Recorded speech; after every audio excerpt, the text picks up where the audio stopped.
today we're gonna make an airplane.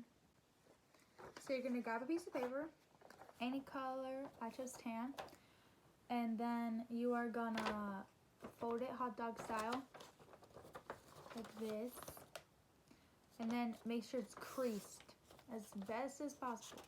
And you're gonna open it back up, and then you're gonna pull the edges inwards like this, and then do the same thing on the other side. So it looks like that.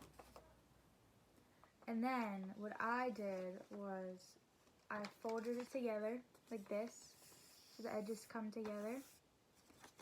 And then you grab the folded part that you folded earlier and you bend it over like this. And then you bend the other side the same way.